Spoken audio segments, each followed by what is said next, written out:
الله وبركاته.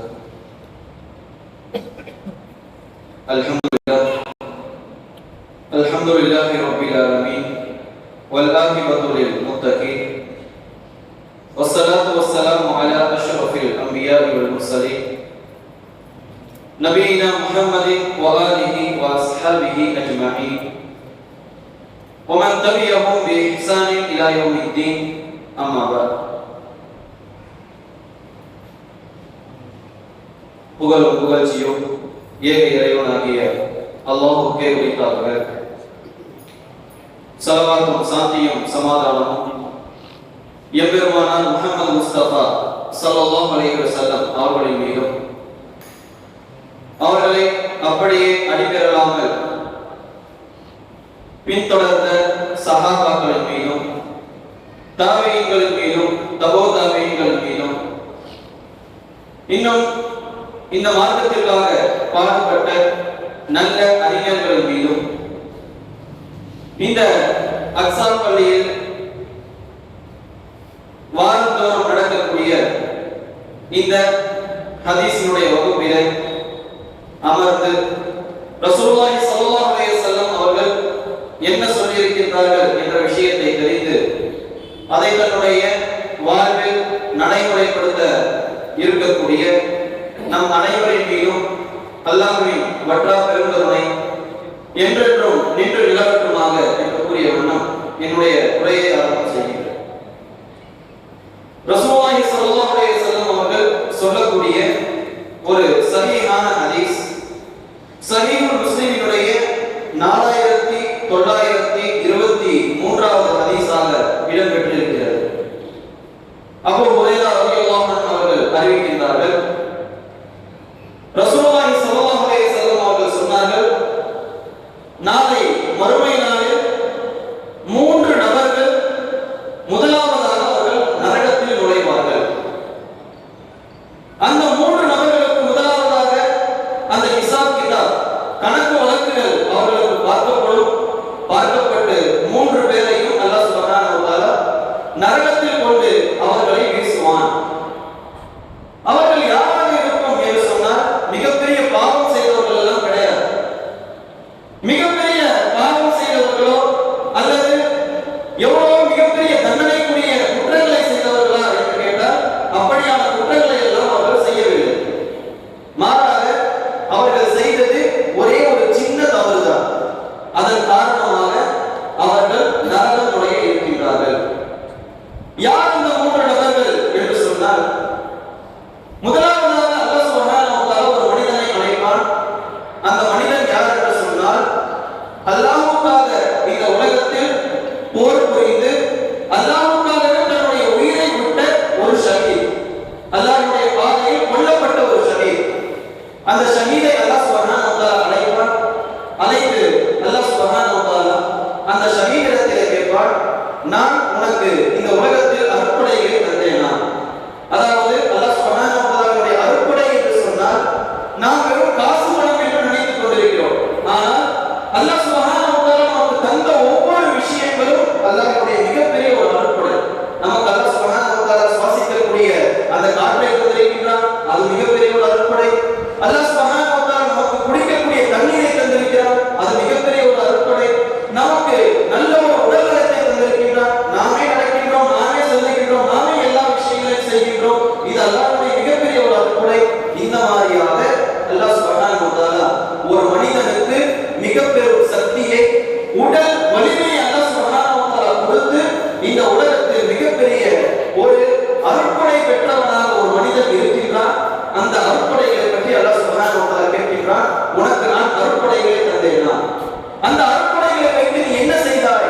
அந்த மனிதன் அல்லாஹ்விடத்திலே பதில் சொல்லுகின்றான். அந்த ஷஹீதான அந்த மனிதன் அல்லாஹ்விடத்திலே பதில் சொல்லுகின்றான், யா அல்லாஹ், நான் உனக்காக போர் செய்தேன். உன்னை யாரெல்லாம் இழிவாக பேசினார்களோ அவர்களுக்கு எதிராக நான் போர் செய்தேன். நான் வீரமரணம் அடைந்தேன், நான் ஷஹீதானேன் என்று அந்த மனிதன் சொல்லுகின்றான். அப்பொழுது அல்லாஹ் சுப்ஹானஹு வ தஆலா சொல்லுகின்றான், கத்தப்த, நீ பொய் சொல்லிவிட்டாய். என்ன பொய் சொன்னாய் என்று சொன்னால், நீ ஷஹீதானது எல்லாம் உண்மைதான், நீ அல்லாஹ்வுடைய பாதையில் வந்து போரிட்டது எல்லாம் உண்மைதான். ஆனால் நீ அதை அல்லாஹ்வுடைய முகத்திற்காக செய்தாயா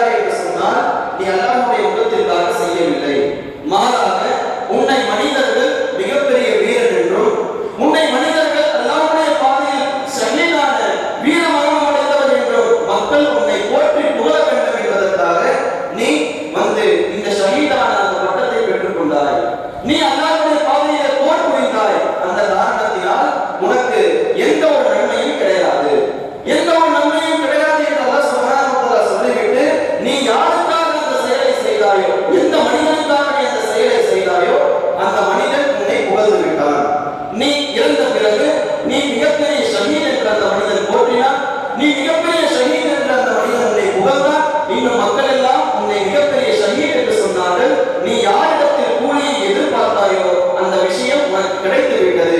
என்னிடத்தில் உனக்கு எந்த ஒரு நன்மையும் கிடையாது என்று சொல்லி அல்லாஹ் சுப்ஹானஹு வ தஆலா அந்த மனிதனை எடுத்து போய் நரகத்தில் போடுவான் என்று முதலாவது மனிதனாக ரசூலுல்லாஹி ஸல்லல்லாஹு அலைஹி வஸல்லம் அவர்கள் சொன்னார்கள்.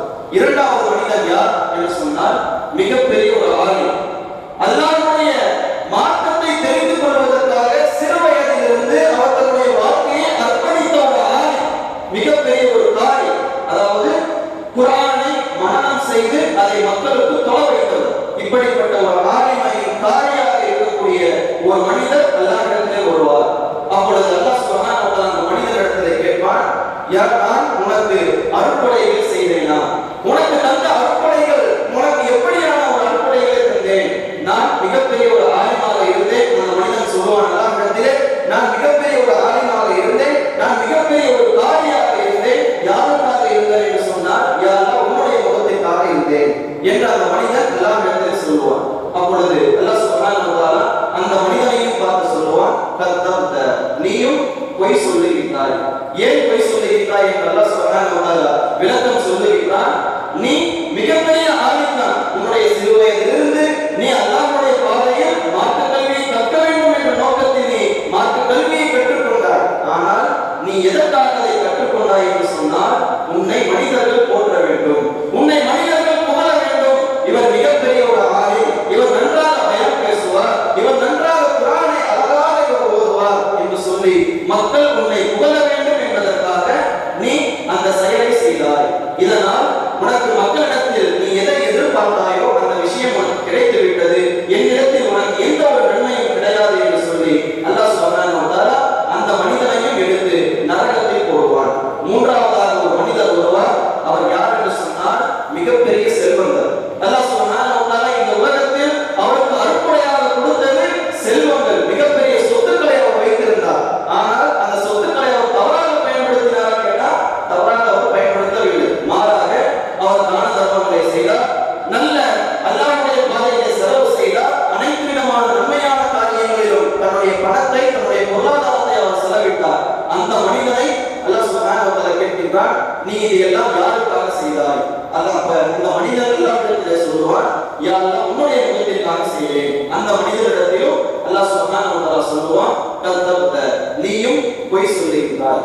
ஏன் பொய் சொல்லுகிறாய் என்று சொன்னால், அல்லாஹ் சுப்ஹானஹு வ தஆலா அந்த மனிதனுக்கு சொல்லுவான், நீ மிகப்பெரிய ஒரு செல்வந்தனாக இருந்தாய், நீ மனிதர்களுக்கு வாரி வாரி வழங்கினாய், அல்லாஹ்வுடைய பாதையிலே செலவு செய்தாய், அதிகமான நன்மையான காரியங்களில் தன்னுடைய பொருளாதாரத்தை எடுத்து கொடுத்தாய். என்ன காரணம் என்று சொன்னால், உன்னை மக்கள் வல்லல் என்று பேச வேண்டும். இவர் மிகப்பெரிய ஒரு வல்லல், இவர் வாரி வாரி அல்லாஹ்வுடைய பாதையிலே இறைக்கிறார் என்று மக்கள் எல்லாம் இவரை மிகவும் புகழ்ந்து பேச வேண்டும், பெருமையாக பேச வேண்டும் என்று நினைத்து அந்த மனிதன் இந்த உலகத்தில் செலவு செய்திருப்பான். அப்பொழுது அல்லாஹ் சுப்ஹானஹு வ தஆலா சொல்லுவான், நீ யாருக்காக செலவு செய்தாயோ, யாருடைய கூலியை எதிர்பார்த்து நீ செலவு செய்தாயோ அவனிடத்தில் உன்னுடைய கூலி கிடைத்து விட்டது. நீ இறந்ததற்கு பிறகு மக்கள் உன்னை போற்றி, மக்கள் உன்னை புகழ்ந்து தள்ளிவிட்டார்கள், உன்னை மக்கள் எல்லாம் புகழ்ந்தார்கள். நீ யாரிடத்தில் கூலியை எதிர்பார்த்தாயோ அவர்களிடத்தில் கிடைத்து விட்டது. அதனால் உனக்கு என்னிடத்தில் எந்த ஒரு கூலியும் கிடையாது என்று சொல்லி அல்லாஹ் சுப்ஹானஹு வ தஆலா அந்த மனிதனையும் எடுத்து நரகத்தில் போடுவான். இப்படியாக மூன்று முதலாவது நபர்கள் என்ன செய்கிறார்கள்? நரகத்தில் நுழைகிறார்கள். இங்க நம்ம பார்த்தோம் அப்படின்னு சொன்னா, இவர்கள் எல்லாம் மிகப்பெரிய பாவம் செய்தவர்களா என்று சொன்னால், மிகப்பெரிய பாவம் எல்லாம் அவர்கள் செய்யவில்லை. அவர்கள் செய்த ஒரே ஒரு பாவம், அல்லாஹ்வுக்காக செய்ய வேண்டிய செயல்களை மற்ற மனிதர்களுக்காக இவர்கள் செய்தார்கள். ரசூலுல்லாஹி ஸல்லல்லாஹு அலைஹி வஸல்லம் அவர்கள் சொல்லுகிறார்கள், இன்னொரு வேறொரு ஹதீஸிலே வருகிறது, நான் என்னுடைய உம்மத்திலிருந்து மிகவும் பயப்படக்கூடிய ஒரு விஷயம் என்னவென்று சொன்னால், ரியா என்று சொல்லக்கூடிய விஷயம், முகஸ்துதி என்று நபி ஸல்லல்லாஹு அலைஹி வஸல்லம் அவர்கள் சொன்னார்கள். முகஸ்துதி என்றால் என்ன என்று சொன்னால், ஒரு மனிதன் தன்னை பார்க்கின்றான் என்பதற்காக நம்முடைய செயல்களை அழகாக்கி செய்வது. ஒரு மனிதன் தன்னை பார்க்கின்றான் என்று சொல்லி அல்லாஹ்வுக்கு செய்ய வேண்டிய நன்மையான காரியங்களை மனிதர்கள் தன்னை புகழ வேண்டும், போற்ற வேண்டும் என்பதற்காக செய்வது. இந்த செயல் யாரிடத்தில் இருக்கின்றதோ அந்த மனிதனுக்கு அல்லாஹ் சுப்ஹானஹு வ தஆலா காப்பாற்ற வேண்டும். அவனுடைய எந்த அமல்களுக்கும் நன்மை கிடைக்காமல் அவன் நன்மையாக செய்திருந்தாலும் அந்த நன்மை அவனுக்கு பாழாகிவிடும் என்று நபி ஸல்லல்லாஹு அலைஹி வஸல்லம் அவர்கள் எச்சரிக்கிறார்கள்.